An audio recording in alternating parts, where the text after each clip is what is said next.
அனார்கலி மாடலில் நம்ம இந்த ட்ரெஸ்ஸு வந்து ஒரு பட்டு சாரியில் ஸ்டிச் பண்ணியிருக்கோம் வித் ஷாலோட. அதை லெஹங்கா மாடலில் ஹிப் பெல்ட்டும் போட்டு செக்யூர் பண்ணுற மாதிரி நம்ம பண்ணியிருக்கோம். வாங்க எப்படி ஸ்டிச் பண்ணலான்னு பார்க்கலாம். ஃபஸ்ட்டு லைனிங் கிளாத் எடுத்துக்கலாம். டாப் பார்ட்டோட லென்த்து வந்து நான் கரெக்டாக 13 இன்ச்சு இருக்கிற மாதிரி எடுத்திருக்கேன். உங்களுக்கு எவ்வளோ வேணுமா நீங்கள் எடுத்துக்கோங்க. இந்த மாதிரி நம்ம வந்து 2ஆக ஃபோல்டு பண்ணி போட்டுக்கலாம். நெக்கோட வித்து வந்து 2.5 இன்ச்சு வச்சுக்கிறேன். 2.5 இன்ச்சிலேருந்து 2.25 வரைக்கும் நான் வச்சுக்கிறேன். ஷோல்டரோட லெங்க்த்து வந்து 3 இன்ச்சஸ் வச்சுக்கிறேன். சரிங்களா? அடுத்து பேக் நெக்கோட லெங்க்த்து வந்து 4 இன்ச்சஸ் வச்சுக்கிறேன். இப்போ நம்ம பாக்ஸாக அதை வந்து போட்டுக்கலாம். அடுத்து ஷோல்டர்லேருந்து ஆர்ம் ஹோலோட லெங்க்த்து வந்து வைக்க போகிறேன். நான் வந்து 7 இன்ச்சஸ் வச்சுக்கிறேன். உங்களுக்கு எவ்வளோ தேவைப்படுதோ நீங்கள் அதை கரெக்டாக மெஷர் பண்ணிவிட்டு நீங்கள் அந்த அளவை இந்த மாதிரி மார்க் பண்ணிக்கோங்க. நம்ம நெக்கில் வந்து எப்படி பாக்ஸ் போட்டோமோ அதே மாதிரி ஷோல்டர் பக்கத்துலேயுமே நம்ம ஆர்ம் ஹோல் பக்கத்தில் இந்த மாதிரி பாக்ஸ் போட்டுக்கலாம். மார்பு சுற்றளவு எனக்கு 26 வந்துச்சு. அதை 4ஆக பிரித்து நான் வந்து மார்க் பண்ணிவிட்டு ப்ளஸ் 1.5 இன்ச்சு கூட்டிகிட்டு அதையும் நான் மார்க் பண்ணிவிட்டு அதுக்கப்புறம் கீழே வந்து கனெக்ட் பண்ணிக்கிறேன் அதே அளவை. சரிங்களா? நீங்களும் அதே மாதிரி பண்ணிக்கோங்க. அடுத்து ஆர்ம் ஹோலுக்கு வந்து 1.5 இன்ச்சு மார்க் பண்ணிவிட்டு இந்த மாதிரி கவ் போட்டுக்கிறேன். பேக் நெக் நம்ம ட்ரா பண்ணிக்கலாம். உங்களுக்கு என்ன நெக் வேணுமோ அதை நீங்கள் பண்ணிக்கோங்க. நான் ரவுண்ட் நெக் பண்ணிக்கிறேன். இப்போ கட் பண்ணி எடுத்துக்கலாம் ஃபுல்லாக. எப்பயும் போல் நம்ம பேக் நெக் வந்து ஃபஸ்ட்டு கட் பண்ணி முடித்தாச்சு. பார்த்திங்கன்னா உள்ளே தான் நம்மளுக்கு வந்து பேக் நெக். சரிங்களா? அதை நம்ம வெளியில் எடுத்து வச்சுக்கலாம். இப்போ ஃப்ரண்ட் நெக் வந்து நம்ம என்ன டிசைன் வேணுமோ அதை நம்ம வரைஞ்சிட்டு மறுபடியும் நம்ம சிசரால் ஃப்ரண்ட் நெக்கை மட்டும் கட் பண்ணி எடுத்துக்கலாம். நான் இதுலேயுமே ரவுண்ட் நெக் தான் வச்சுக்க போகிறேன். அதனால் நான் லைட்டாக ரவுண்ட் நெக் வந்து போட்டுக்கிறேன். இப்போது சிசரால் நம்ம ஃப்ரண்ட் நெக்கை வந்து கட் பண்ணி எடுத்துக்கலாம். இப்போ பார்த்திங்கன்னா ஃப்ரண்ட் நெக்கையும் பேக் நெக்கையும் சிம்பிளாக நம்ம கட் பண்ணி எடுத்தாச்சு. அதுக்கப்புறமா ஃப்ரண்ட் நெக்கோட முன்பக்க வளைவு, அதாவது ஆர்ம் ஹோல் வளைவு வந்து நம்ம லைட்டாக கட் பண்ணி எடுத்துக்கலாம். ஒரு 1/2 இன்ச்சு இருக்கிற மாதிரி நீங்கள் வெளியில் கட் பண்ணி எடுத்துக்கோங்க. இப்போ நம்ம ஃப்ரண்ட் பார்ட்டையும் பேக் பார்ட்டையும் கட் பண்ணி முடிச்சிட்டோம். அடுத்து பார்த்திங்கன்னா நம்ம பாட்டம் பார்ட்டுக்கான அந்த அம்பர்லா டைப் நம்ம வந்து லைனிங்காக கட் பண்ண போகிறோம். இப்போ லைனிங்கை 2ஆக மடித்து போட்டுக்கலாம். டாப் பார்ட்டில் ஒன்று நம்ம எடுத்துகிட்டு இந்த மாதிரி நம்ம மடித்து போட்டதுக்கப்புறமா இந்த மாதிரி நம்ம லைன்ஸ் வந்து ஃபார்ம் பண்ணிவிட்டு இப்போது நம்ம அந்த லைன்ஸ் ஃபார்ம் பண்ணியிருக்கோம் பார்த்திங்களா, அந்த அளவுக்கு நம்ம கட் பண்ணி எடுத்துக்கலாம். இப்போது கட் பண்ணி எடுத்ததுக்கப்புறமா நம்ம ஓப்பன் பண்ணி பார்க்கும்போது தான் கீழே உள்ள அந்த ஸ்கர்ட் பார்ட் வந்து நம்மளுக்கு அம்பர்லா டைப்பில் கிடைக்கும். இது பார்த்திங்கன்னா நான் ஓப்பன் பண்ணிட்டேன். இப்போ ஃப்ரண்ட் பார்ட் இல்லைனா பேக் பார்ட் ஏதாச்சும் ஒரு பார்ட் எடுத்துகிட்டு நம்ம இந்த மாதிரி வைக்கும்போது நம்மளுக்கு கரெக்டாக அட்டாச் பண்ணுறதுக்கு கரெக்டான அளவில் இருக்கும். சரிங்களா? இப்போ பார்த்திங்கன்னா நான் லைனிங்லேயே ஸ்லீவையும் கட் பண்ணி எடுத்திருக்கேன்.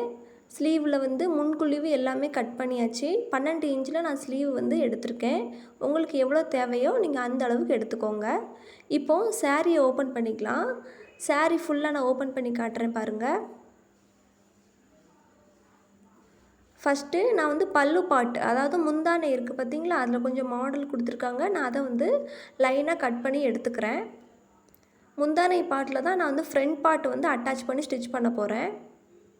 எந்த ஒரு சாரீ எடுத்தாலுமே நீங்கள் தான் வந்து பிளான் பண்ணிக்கணும். எங்கே ஸ்லீவ் வைக்கணும், எங்கே வந்து டாப் போர்ஷன், எங்கே பாட்டம் போர்ஷன் வைக்கணும் அப்படின்ட்டு.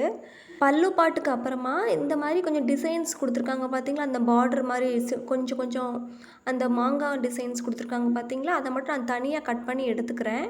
மீதி உள்ள சாரீ கிளாத்து தான் நம்ம பாட்டம், அதாவது ப்ளீட்டட்ஸ் வைக்கிறதுக்கு நம்ம எடுக்க போகிறோம். அதை ஒரு ஃபோல்டு பண்ணிவிட்டு சரிசமமாக ஒரு ஃபோல்டு பண்ணிவிட்டு இப்போது நம்ம 2ஆக அதை வந்து கட் பண்ணிக்க போகிறோம். முன்னாடி பக்கத்துக்கும் பின்னாடி பக்கத்துக்கும் சேர்த்தே நான் இப்போ கட் பண்ணி எடுத்துக்க போகிறேன். சரிங்களா? அந்த மாங்காய் டிசைன்ஸ்லாம் இருக்குல்ல, அது வந்து நான் முன்னாடி பக்கத்துக்கும் பேக்கில் வந்து எந்த டிசைனுமே இல்லை, அதனால் நான் பின்னாடி பக்கத்துக்குமே இப்போ கட் பண்ணி எடுத்துக்கிறேன். இப்போ எல்லாத்தையுமே நம்ம இப்போ டபுள் ஃபோல்டு, அதாவது டபுள் ஃபோல்ட் பண்ணிவிட்டு மறுபடியும் நம்ம உங்களுக்கு எவ்வளோ தேவையோ அந்த அளவுக்கு நீங்கள் மடித்து போட்டுக்கோங்க. இப்போது நம்ம பாட்டம் பார்ட்டுக்கான லெங்க்த்து வந்து எவ்வளோ தேவை அப்படிங்கிறத பற்றி பார்க்கலாம். உங்களுக்கு எவ்வளோ தேவையோ அந்த அளவுக்கு லெங்க்த்து வச்சுக்கோங்க. நான் 31 இன்ச்சஸ் வந்து மார்க் பண்ணிக்கிறேன். மார்க் பண்ணிவிட்டு மீதி உள்ள கிளாத் நம்மளுக்கு தேவையில்லை, அதனால் கட் பண்ணி எடுத்துக்க போகிறேன். இப்போ கட் பண்ணி எடுக்க போகிற மேலே உள்ள பார்ட்டு தான் நமக்கு வந்து ஸ்லீவுக்கும் அதுக்கடுத்து பேக் பார்ட்டுக்கும் யூஸ் ஆக போகுது. இப்போ பார்த்திங்கன்னா நம்ம 2ஆக கட் பண்ணி வச்சுருக்கோம்ல, அந்த மாங்காய் டிசைன் உள்ள ஃபஸ்ட்டு உள்ள போர்ஷனை வந்து நான் இப்போ எடுத்துக்கிறேன். எடுத்ததுக்கப்புறமா இதில் நம்ம வந்து ப்ளீட்ஸ் வந்து வச்சுக்க போகிறோம். இப்போ நம்ம திருப்பி போட்டுக்கலாம். ஃப்ரண்ட் சைடு வந்து நான் போட்டுக்கிறேன். டிசைன் நம்ம பக்கம் இருக்கிற மாதிரி போட்டுக்கோங்க. கிளாத்தை வந்து உங்களுக்கு எவ்வளோ தேவையோ அந்த அளவுக்கு நீங்கள் எடுத்துக்கோங்க. எடுத்துட்டு நீங்கள் வந்து இந்த மாதிரி பின்னை வச்சு செக்யூர் பண்ணிக்கோங்க. ஒவ்வொரு மடிப்பாக எடுத்து நான் எப்படி வீடியோவில் காட்டுறேனோ இந்த மாதிரி நீங்கள் வந்து 1 பை 1 பண்ணிக்கோங்க. 1 இன்ச் வந்து நம்ம பக்கம் இருக்கணும். உள்ளே வந்து நீங்கள் கொஞ்சம் ஃபோல்டு பண்ணி எடுத்துக்கணும் கிளாத்தை. சரிங்களா?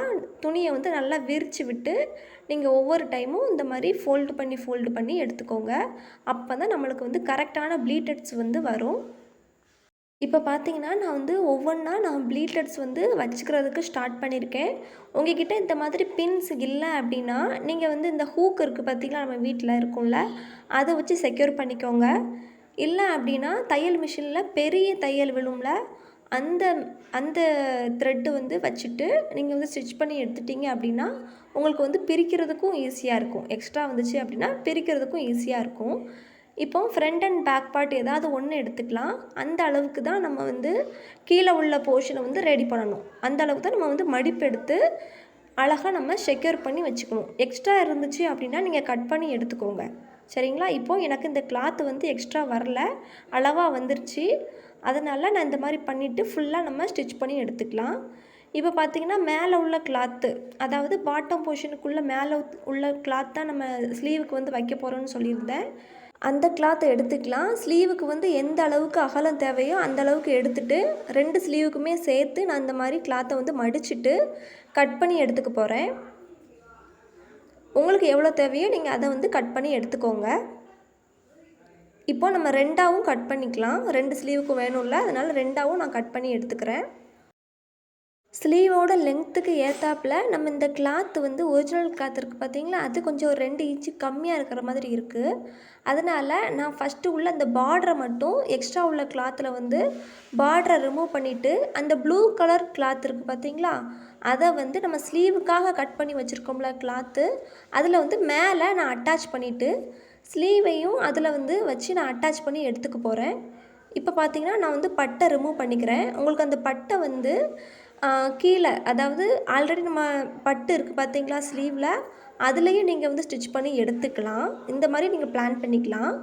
இல்லை அப்படின்னா நான் முதல்ல சொன்ன மாதிரியே அந்த ப்ளூ கலர் கிளாத்தையுமே டபுளாக கட் பண்ணி எடுத்துகிட்டு ஸ்லீவில் வந்து மேலே வந்து அட்டாச் பண்ணிவிட்டு லைனிங்கை வந்து நீங்கள் அட்டாச் பண்ணி எடுத்துட்டிங்க அப்படின்னா ஸ்லீவ் வந்து நம்மளுக்கு ரெடி ஆயிரும். இப்போ முன்னாடி சொன்ன மாதிரியே நான் வந்து பல்லு பார்ட்டில் வந்து ஃப்ரண்ட் பார்ட்டும் அதுக்கடுத்து எக்ஸ்ட்ரா கிளாத்து கொஞ்சம் இருந்துச்சு பார்த்தீங்களா, அதில் வந்து பேக் பார்ட்டும் கரெக்டாக நான் ரெடி பண்ணி எடுத்திருக்கேன். ஸ்லீவையும் நான் சொன்ன மாதிரியே மேலே கொஞ்சம் கிளாத்தை வந்து அட்டாச் பண்ணிவிட்டு ஃபுல்லாக ஸ்டிச் பண்ணி எடுத்திருக்கேன். இப்போது நம்ம ஷோல்டரை வந்து கனெக்ட் பண்ணதுக்கப்புறமா ஸ்லீவையும் கனெக்ட் பண்ணி எடுத்துக்கலாம். உங்களுக்கு வீடியோ புரியலை அப்படின்னா நீங்கள் ஃபஸ்ட்டு வந்து கொஞ்சம் பார்த்தீங்கன்னா கொஞ்சம் உங்களுக்கு தெரியும். இப்போ பாருங்கள், நம்ம ஃபுல்லாகவே நான் ஸ்டிச் பண்ணி எடுத்துட்டேன். ஆல்ரெடி நம்ம கட் பண்ணி வச்சுருந்த லைனிங் கிளாத்தை இப்போ எடுத்துக்கலாம். லைனிங் கிளாத்தை எடுத்துகிட்டு நம்ம ஒன் சைடாக இப்போ அட்டாச் பண்ணி எடுத்துக்கலாம்.